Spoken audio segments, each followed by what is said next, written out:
Olá, seja bem-vinda, seja bem-vindo ao Capital Natural nessa nossa segunda conversa sobre o papel da comunicação, o papel do jornalismo ambiental no combate às fake news e também numa reconstrução de sociedade. Qual é o nosso papel do lado de cá nessa conversa? Como deve se posicionar o bom jornalismo frente aos problemas que assolam o mundo, a enxurrada de notícias falsas, opiniões e lobbies vendidos como fatos ou ciência, com que todos somos bombardeados dia após dia.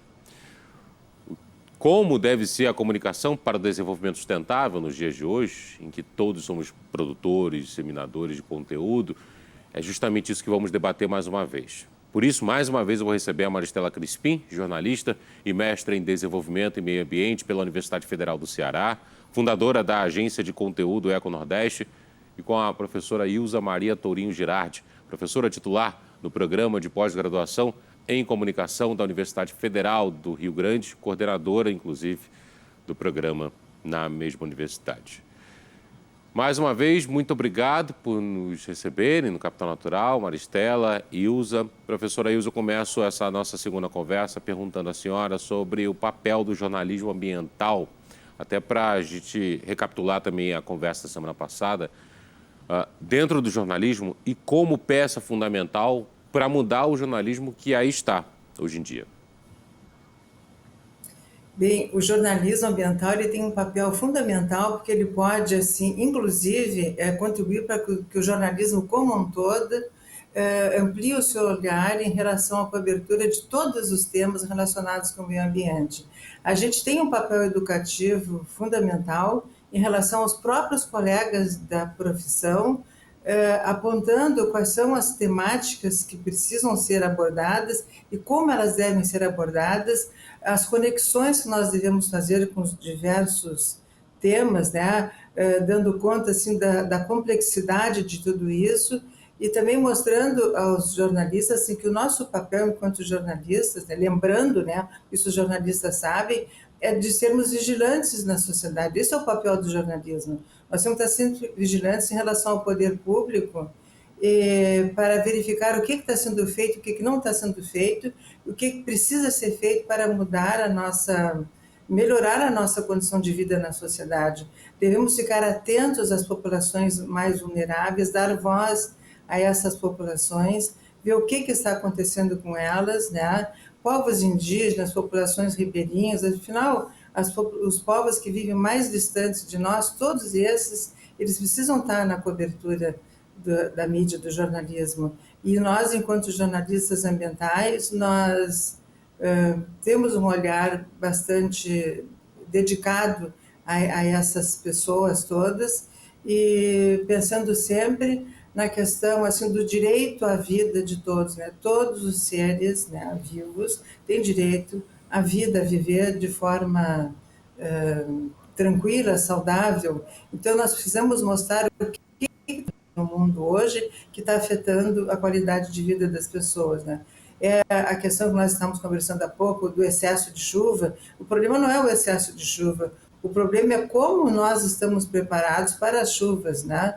Se as cidades têm equipamentos adequados para fazer o escoamento da água, a questão das pessoas que vivem em estado de vulnerabilidade, que moram em áreas que não deveriam ser habitadas, como disse a Maristela há pouco na nossa conversa, áreas em que deveriam ter cobertura vegetal, morros, encostas, ali pessoas, e por que pessoas vivem ali? Porque elas foram jogadas para esses locais, porque elas não têm onde viver, em função dos planos diretores e da falta de um olhar cuidadoso, né?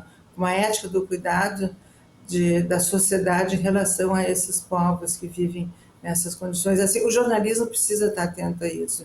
Ele precisa denunciar e mostrar soluções, porque as soluções existem. É uma questão de vontade política e de, vamos dizer, que de conscientização e do cidadão como um todo para lutar por essas questões e lutar pelos outros. É uma questão de coletiva, né, de pensar e sentir de forma coletiva todos esses problemas que existem, que a gente pode resolver de forma coletiva. Eu acredito nisso. Maristela, seja bem-vinda também. Quais são os critérios da Eco Nordeste para escolher uma notícia que vai ao ar e outra que não vai ao ar na página de vocês?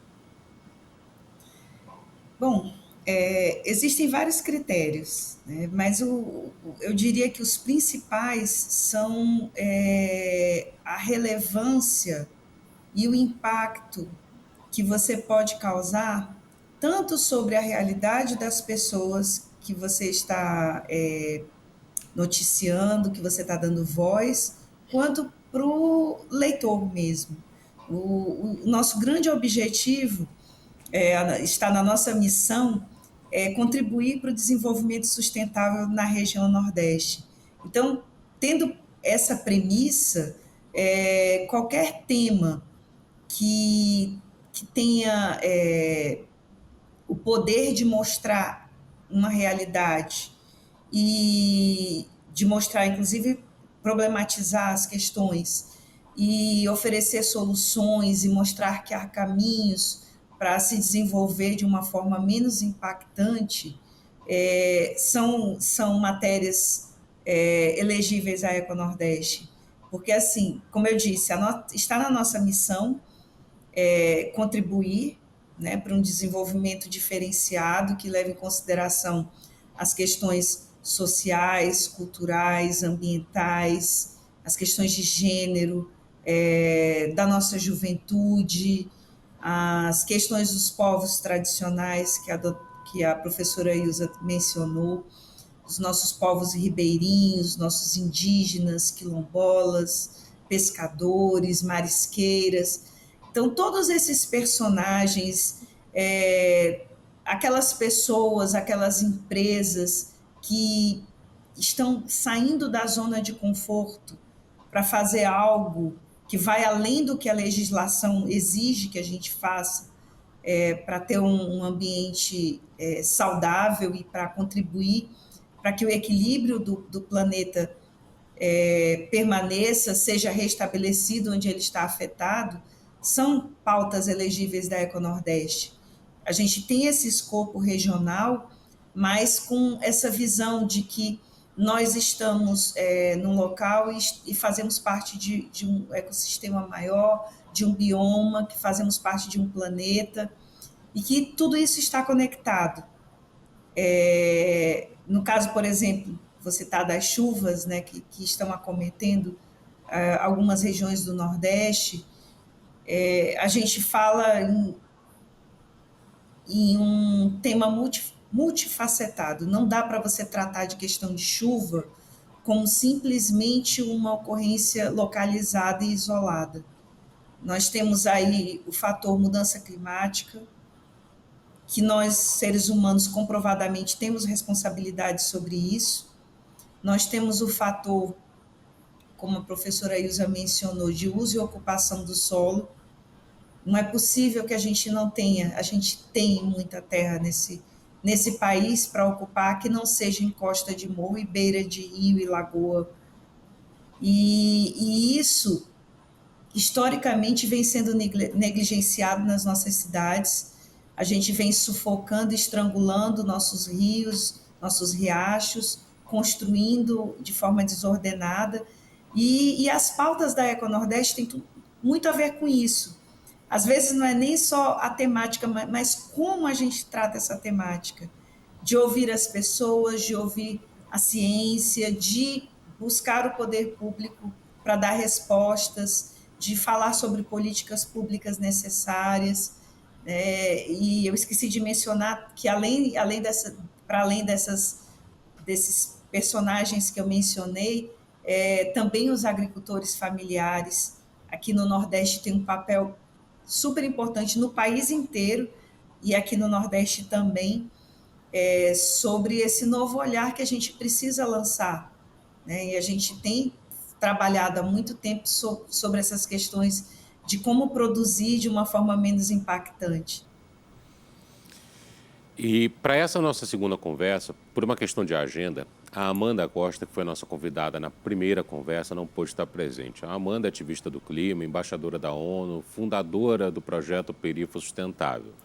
Mas ela enviou um vídeo para a gente falando um pouco sobre o projeto Perifa Sustentável, como é que ele atua, até na discussão da justiça climática. Vamos ouvir. Ótima pergunta. Muita gente vê algumas matérias quando eu me tornei jovem conselheira do Pacto Global da ONU, quando eu fui representar a juventude brasileira na COP26 em Glasgow, na Escócia, e me pergunta, mas Amanda, o que é o Perifa Sustentável? Como que eu também posso fazer parte dessa organização?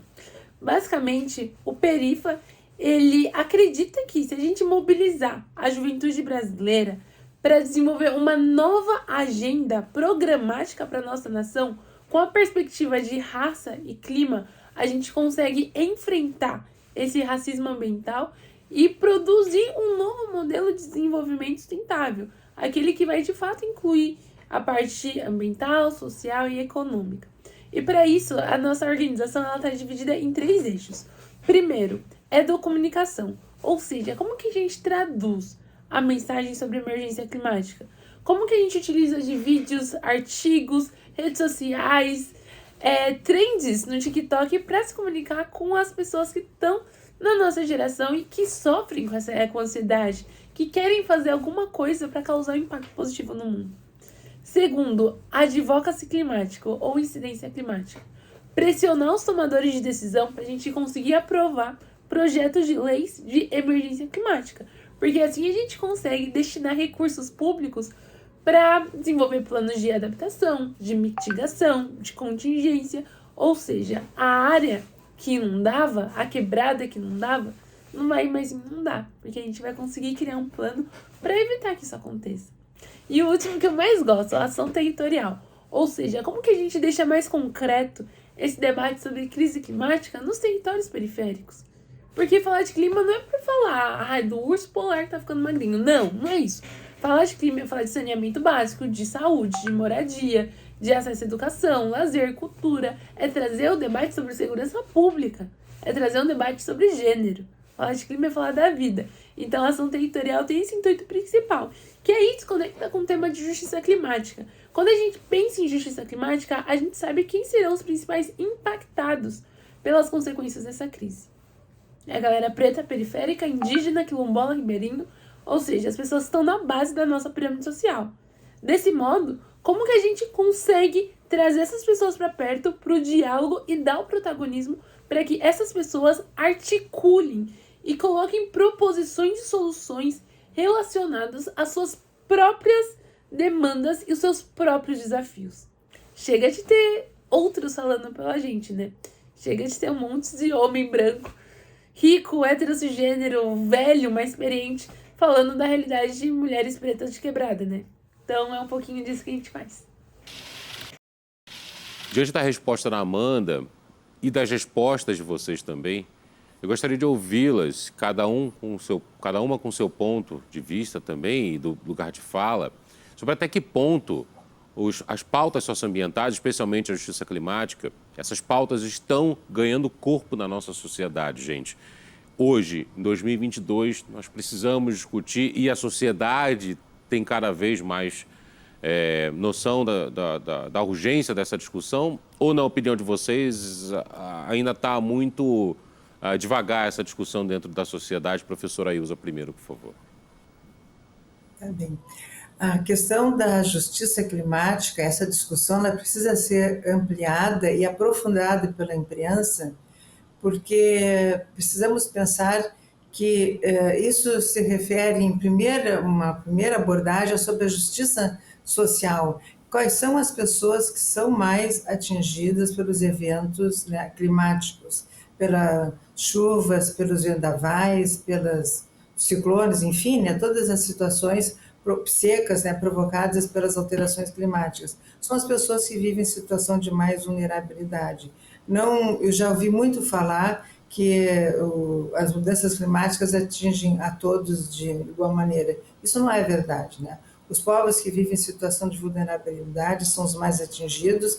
Isso a gente precisa dizer. É necessário que a imprensa diga isso, que é necessário que existam políticas públicas capazes de dar melhores condições de vida para que as pessoas não tenham toda essa vulnerabilidade, né, ou nenhuma vulnerabilidade em relação aos eventos climáticos. Isso não ocorre, né, ou melhor dizendo, essa situação, né, de de vulnerabilidade ocorre em função das questões sociais. São as pessoas que vivem em áreas de riscos, em local onde elas não deveriam estar vivendo, pessoas que vivem, que são muito pobres, né? Que vivem em locais que deveriam ter cobertura vegetal, então na beira de rios, em locais que realmente nós não deveríamos estar vivendo. Essas pessoas que têm essa situação, elas são empurradas das zonas melhores de moradia das cidades, por exemplo, e são levadas para viver nesses locais que são locais difíceis de viver, e elas não deveriam estar lá. Então, isso se exige, então, é necessário que a imprensa cobre do poder público mudanças para que as pessoas, né, mudem a sua condição de vida e que elas não sofram tanto. Por exemplo, as pessoas vivem nesses locais porque não têm onde morar, tá certo? Porque não existe uma política habitacional neste país, né, duradoura, que passe por governos, né, como uma política de Estado.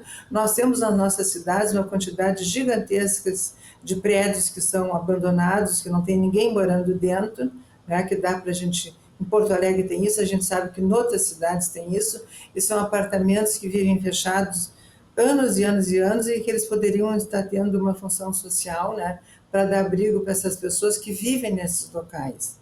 Pessoas que vivem nesses locais desabrigados, por exemplo, né, quando começa, pessoas estão em situação, já vivendo em locais vulneráveis, em épocas de muito frio, que elas começam a usar, a situação nossa aqui, equipamentos para aquecer o ambiente, né, com fogo. Isso provoca incêndio, às vezes, nas casas. Às vezes, no inverno, tem incêndios que pegam, assim, várias moradias, porque as pessoas utilizaram, até por não ter luz em casa, porque a luz foi cortada, utilizam outras maneiras de se aquecer. Por quê? Porque elas não têm as condições de viver com moradias adequadas que deem segurança para elas. Então, isso tudo a imprensa tem que apontar. Quer dizer, justiça climática, né, justiça ambiental, passa pela questão social. E na sua visão, Maristela? Bom, do ponto de vista da sociedade, ainda está muito aquém, né? As pessoas, a grande maioria das pessoas ainda não consegue perceber o que está acontecendo com o planeta e o que está acontecendo até perto delas, que existe essa conexão. É claro que existem movimentos, a gente teve aí recentemente o Fridays for Future, que foi um movimento que mobilizou a juventude e que essa é uma movimentação muito interessante neste momento histórico que nós vivemos, né? Envolver as crianças e jovens nesse entendimento que a gente pode fazer, pode se mobilizar e pode fazer alguma coisa. E da mesma forma, a imprensa, ela também está aquém da cobertura e dessa possibilidade de mostrar para as pessoas que elas estão envolvidas e fazem parte, né? Ainda há essa dificuldade, eu diria até formativa dos jornalistas de conseguirem trazer isso para perto das pessoas. Mas, é claro, existem veículos, sobretudo os maiores veículos e alguns que já têm uma tradição de cobertura, que já têm profissionais com várias conferências climáticas, abordando essas temáticas. É importante que a gente tenha, mas é importante também que a gente cresça nesse sentido, né? Tanto de ter mais jornalistas, como de ter mais veículos, e que veículos que não abordem esses temas passem a abordar, e que a abordagem traga realmente as pessoas para perto, que elas consigam se enxergar dentro disso, né? Que elas consigam perceber que existe um consenso científico de que as nossas emissões de gases alteraram globalmente o clima e que essa alteração climática influencia na temperatura dos oceanos, que por sua vez é o que rege o clima em todos os lugares do planeta, né? Se está chovendo agora aqui no Nordeste de uma forma totalmente irregular e atípica, é porque há uma diferença na temperatura do oceano que está provocando esse fenômeno. E como a professora Ilza mencionou, sempre vão ser os mais vulneráveis, os mais afetados.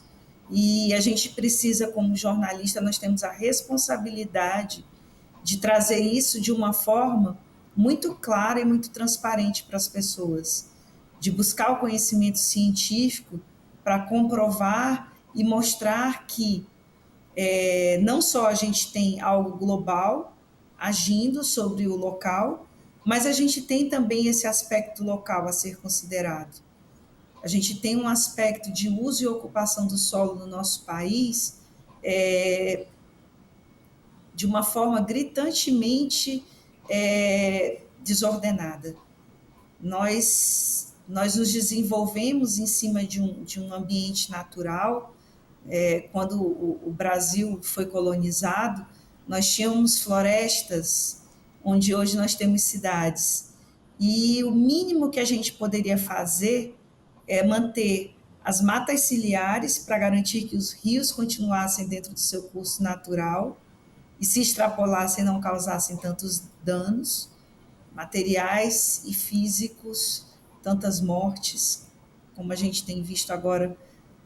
A gente viu na Bahia, agora está vendo em Pernambuco acontecer de novo, como uma tragédia anunciada, né? Uma cidade cheia de rios, com ocupações irregulares, e as pessoas, né, perdendo tudo que tem, perdendo a vida, desabrigadas, desalentadas, por força de falta de políticas públicas de uma melhor ocupação do uso e do solo, que as empurra para essa situação. Elas não são absolutamente culpadas por viverem em costas ou beiras de rio.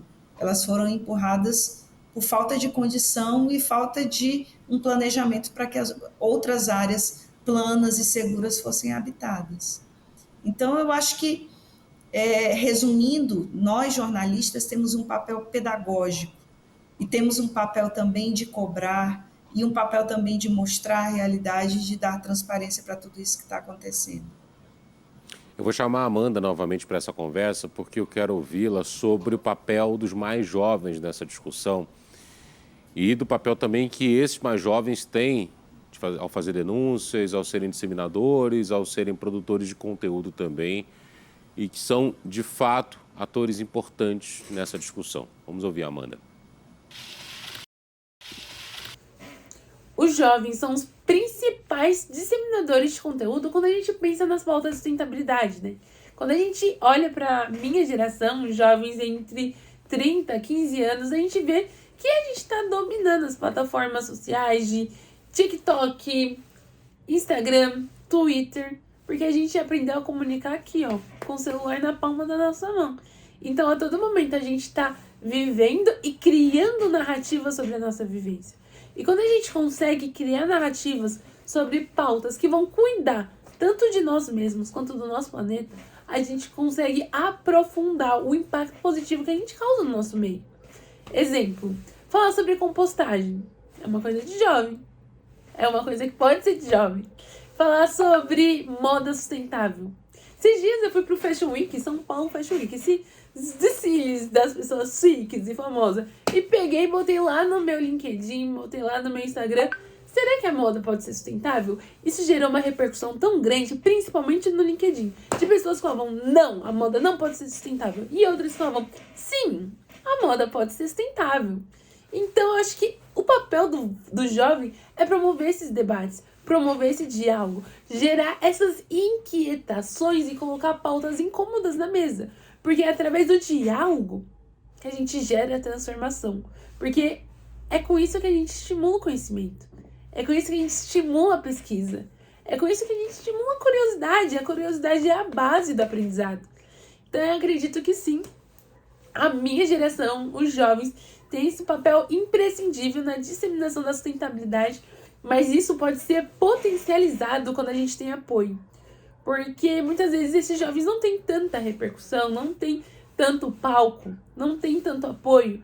E quando a gente tem apoio das pessoas mais experientes, que já trilharam essa caminhada e podem pegar na nossa mão e nos mostrar possibilidades de caminhos, que podem abrir a porta e falar, venha por aqui, pequeno gafanhoto, a gente consegue acelerar um processo. E esse acelerar esse processo não é apenas para o jovem, mas ele vai de acordo a uma emergência climática que diz que, se a gente não limitar em até 1,5 graus Celsius o aumento da temperatura média do planeta Terra, provavelmente a gente não terá mais planeta.